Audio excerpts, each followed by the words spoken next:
하늘에는 무수한 구름들이 떠 있습니다. 높이도 형태도 다양합니다. 여름 성경학교가 시작되면 저희들이 교회 옹기종기 모여서 흰 구름 뭉게뭉게 피는 하늘에 아침에 명랑하게 솟아오른다. 참 수도 없이 많이 불렀던 여름 성경학교 교가였습니다. 하늘에는 흰 구름만 뭉게뭉게 떠 있는 것이 아닙니다. 먹구름도 있고 다양한 형태의 다양한 높이에서 각양각색의 구름들이 떠 있는 것을 보게 됩니다. 이 구름은 BC 548년에 탈레스라고 하는 사람에 의해서 구름이 분류되기 시작했습니다. 형태에 따라서, 높이에 따라서, 또한 위치에 따라서, 장소에 따라서, 형성 여러 가지 요소에 따라서 구름의 분류가 시작되었습니다. 그러다가 1802년 라스케시안 회의에서 공식적으로 이런 구름은 이렇게 호칭하자, 이런 구름은 이렇게 호칭하자, 이렇게 해서 분류했다는 것입니다. 그래서 높이에 따라, 형태에 따라, 또한 장소에 따라, 형성 과정에 따라 다양한 구름이 이제 분류되기 시작했습니다. 대부분 구름은 이제 자연적 형성이지만 인조 구름도 있습니다. 스모그, 컴퓨터레이 이런 구름들이 또 있다는 사실입니다. 이 다양한 구름을 보면서 우리는 여러 가지를 생각합니다. 또 고대 사회나 현대 사회에서 구름을 신앙화하는 사람도 있습니다. 구름을 통해서 희망을 걸기도 하고 구름을 통해서 다양한 용기를 얻고 여러 가지 생각과 상상의 나래를 펴기도 하는 것입니다. 우리는 대부분 구름을 두 가지로 분류하죠. 흰 구름과 먹구름. 우리는 대부분 흰 구름을 좋아하지 먹구름을 좋아하지 않습니다. 먹구름은 대부분 사람들이 기피합니다. 엄상하고 기분 나쁩니다. 그래서 먹구름이 끼는 하늘을 사실 쳐다보기도 싫어합니다. 흰 구름이 떠있다 생각해 보십시오. 그냥 그 위에 덜썩 누워서 수면을 취하고 싶을 정도로 우리는 흰 구름을 좋아하지 않습니까? 우리가 기피하는 먹구름, 이 보기에만 음산하고 기분 나쁘지 사실 그렇지 않습니다. 이 모든 구름은 하나님이 창조하셨죠. 그리고 각 구름마다 유익이 있다는 사실. 흰 구름은 흰 구름대로, 먹구름은 먹구름대로 다 유익한 것입니다. 하나님이 창조하신 구름은 우리 인간의 유익을 위해서 주시기 때문에 우리가 기피하거나 차별하거나 할 필요가 없다는 사실입니다. 여러분들 어떤 구름을 좋아하십니까? 사실 저도 흰 구름을 좋아합니다. 그런데 얼마 전부터 제가 구름에 대한, 성경에 나타난 구름에 대한 연구를 하다가 먹구름의 매력을 느끼기 시작했습니다. 제가 뭐 음산하고 마음이 어둡고 생각이 어둡고 해서 그런 것이 아닙니다. 성경에 나타난 구름을 연구하다가 먹구름 속에 하나님이 감추어 놓은 엄청난 보화가 있다는 사실을 알게 되었습니다. 단순히 먹구름 기피할 것이 아니라는 것입니다. 하나님께서 사람을 외모로 보지 말라 했습니다. 그 중심을 보라고 했습니다. 먹구름은 첫째 하나님이 창조하신 것입니다. 하나님이 창조하신 먹구름은 우리의 유익을 위한 것이지 해로울 것이 없어요. 자, 그렇다면 우리는 습관적으로 먹구름을 기피해 왔습니다. 만일 먹구름 속에 있는 보화를 미리 알았다면 기피하지는 않았을 것입니다. 자, 그렇다면 먹구름이 보유하고 있는 하나님이 감춰놓은 우리 삶을 유익하게 하는 그런 보화가 무엇일까요? 첫째, 먹구름 안에는 무더위로부터 우리를 이렇게 보호해주는 차가운 같은 그 그늘이 있습니다. 먹구름 자체가 그늘입니다. 그리고 그 먹구름 안에는 이 지상의 생기를 주입하는 자기장이 있습니다. 먹구름 안에는 생명이 근원이 되는 세상을 정화시키는 빗물이 있습니다. 또한 감추어져 있지만 먹구름 안에는 모든 만물을 결실에 이르게 만드는 태양이 은닉되어 있다는 사실입니다. 먹구름 안에는 세상에서 상처와 여러 가지 아픔을 겪고 있는 사람들의 그 허물을 덮어주는 붕대와 같은 백설이 있습니다. 또 상심한 사람들의 마음을 위로해주는 바람이 있습니다. 또 먹구름 안에는 부정과 불의를 책망하는 뇌성이 있습니다. 천국이 있지 않습니까? 어둠을 밝혀서 안전한 영역으로 인도해주는 등대와 같은 번개가 있습니다. 또 성경대로 보면 먹구름 안에는 거룩하신 하나님의 임재가 있고 하나님의 백성들을 훈육하는 말씀이 그 안에 있다는 사실입니다. 이외에도 먹구름을 예찬하는 것은 아니지만 먹구름 안에는 하나님이 인간의 유익을 위해서 감춰놓은 수많은 보화가 있는 것을 우리가 알게 됩니다. 얼마 전에 한 말씀 드렸습니다만 나무의 밑둥을 자르고 나면 나이테가 나옵니다. 나이테를 통해서 우리가 취할 수 있는 정보는 무엇입니까? 땅에 뿌리를 받고 살아온 나무의 횟수, 나이죠. 일반적인 것입니다. 그래서 식물학자들이 말해야 하면 그 나이테를 통해서 나무의 주변 환경을 다 알 수 있대요. 어느 해에 가뭄이 있었고, 어느 해에 폭설이 왔고, 어느 해에 태풍이 있었고, 어느 해에 또한 산불이 났고, 어느 해에 병충해가 있었고, 나무의 나이테를 통해서 주변의 모든 환경을 수로내낼 수 있다는 것입니다. 먹구름 역시 마찬가지입니다. 엄싸네. 기분 나빠. 기피할 것이 아니라 모든 구름은 하나님이 창조하셨다는 사실을 먼저 우리가 인정해야 하고 하나님이 창조하신 모든 것을 인간의 유익을 위해서 주셨습니다. 그리고 마지막에 인간에게 말씀하셨죠. 다스리라. 무슨 뜻입니까? 하나님이 창조하신 것들을 하나님 주신 은혜와 지혜와 믿음을 활용해서 우리가 잘 응용한다면 삶의 질이 상승되고 유익해진다는 사실입니다. 먹구름 역시 마찬가지예요. 방금 말씀드린 것처럼 먹구름 안에 수많은 보화가 감추어져 있습니다. 우리는 그것을 취해야 합니다. 기분 나쁘고 엄선하다는 그런 먹구름에 대한 우리의 잘못된 정보와 편견을 하나님이 주시는 축복을 누리지 못하게 회방받아왔다는 사실입니다. 그래서 우리는 먹구름을 무조건 기피할 것이 아니라 먹구름 안에 감추는 하나님이 우리를 위한 그 보화를 우리는 감추어 찾아내야 하는 것입니다. 마태복음 13장에도 보면은 어떤 소장농이 경작하다가 전기에 덜커덕 걸리는 것이 있었습니다. 그래서 파보았더니 고대 사회에 붙여놓은 그런 보물 상자가 있었죠. 그걸 몰래 가져갈 수 없어요. 소유권을 인정받아야 되기 때문에. 소유권을 인정받으면 어떻게 해야 되죠? 그 팥을 사야 합니다.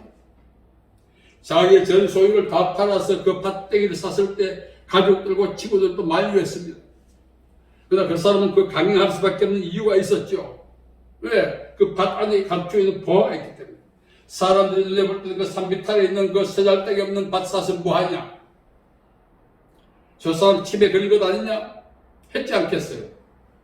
그러나 그 사람 그는 비아냥을 받고도 전 재산을 다 팔아서 가족의 만류에도 불구하고 그 밭들을 사야 할 가치와 이유를 알고 있는 것입니다.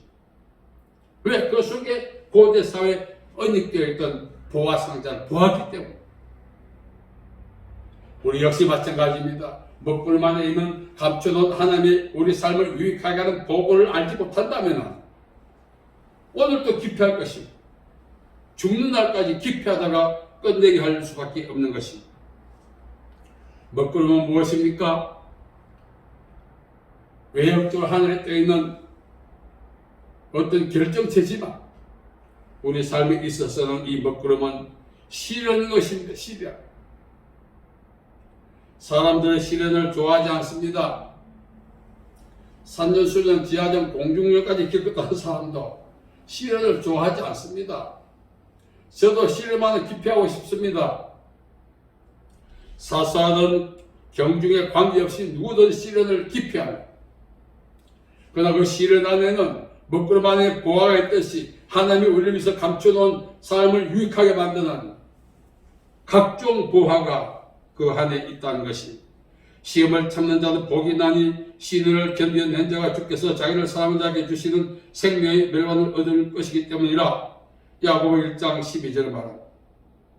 시련이라고 하는 먹구름 안에 감춰놓은 하나님의 축복이 있다는 사실, 이걸 아는 자는 견뎌내는데 이걸 알지 못한 자는 견디지 못하고 내 인생 여기까지다 하고 극단적 방법으로 삶을 마감하는 사람들이 우리 주위에 얼마나 많습니까?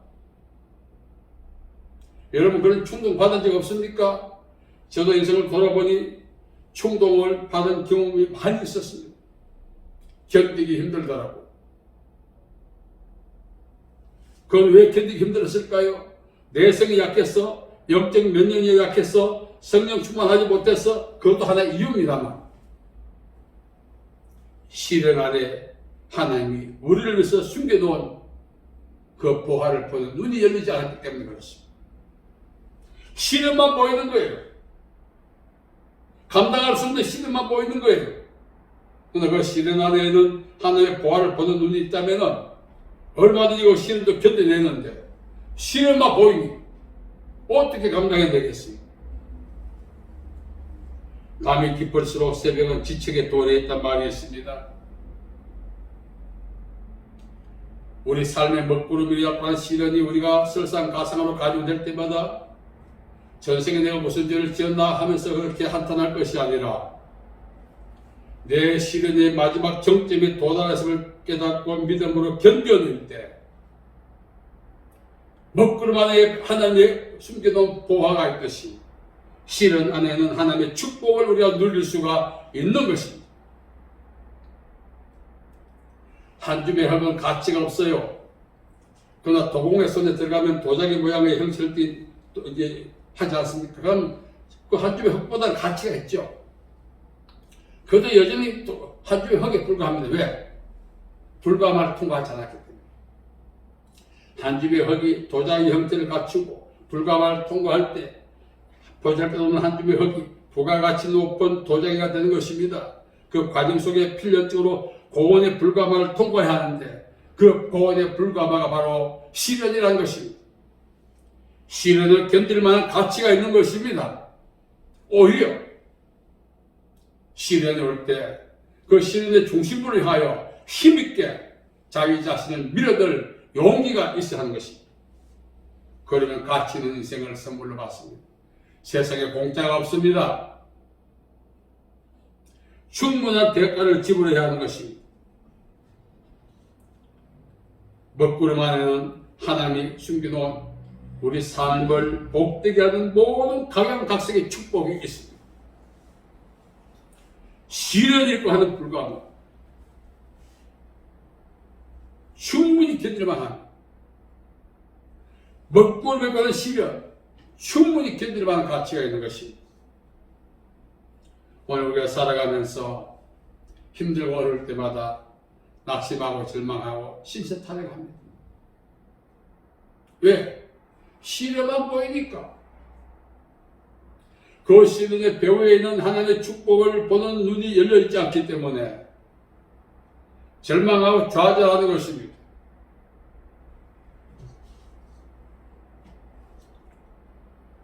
오늘 우리가 살아야 할 목적은 하나님이 디자인하신 인생을 우리가 한번 누려보기 위함 아니겠어요? 자, 그렇게 되려면 오늘 말씀에 인내해야 된다. 무조건 세월을 죽이는 인내가 아닙니다. 믿음으로 인내하는 것입니다. 목적이 있는 인내죠. 시련 배후에는 하나님의 축복을 향한 그 인내, 그것은 목적이 있는 인내입니다. 그 인내를 감당할 때 하나님의 축복을 누릴 수가 있습니다. 10편 30편 5절은 제가 상당히 정말 사모하면서 어려울 때마다 위로를 받았던 말씀입니다. 저녁에는 울음이 기수할지라도 아침에는 기쁨이 오리로다. 아침은 저녁이라고 하는 이 정점을 지나가야만 오는 것입니다. 우리가 살아가면서 십자가 없는 부활은 없다. 우리가 말을 얼마나 합니까? 십자가는 정말 시련입니다. 고통입니다. 아픔입니다. 그러나 그 고통과 시련과 아픔은 같이 있는 것입니다.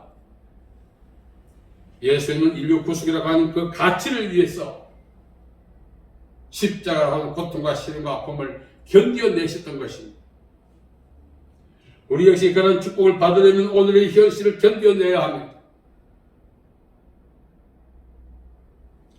오늘 우리는 믿음으로 인내해야 할 충분한 가치가 있다는 사실을 기억하고, 왜 내 시대에 코로나 불평할 것이 아닙니다.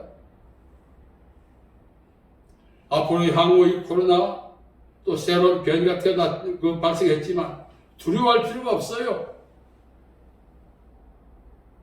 하나님은 반드시 인류를 새롭게 하시고 우리를 새롭게 하시고자 하는 어떤 목적이 있다는 사실을 기억하고, 우리는 이 상황을 믿음으로 견뎌내야 하는 것입니다.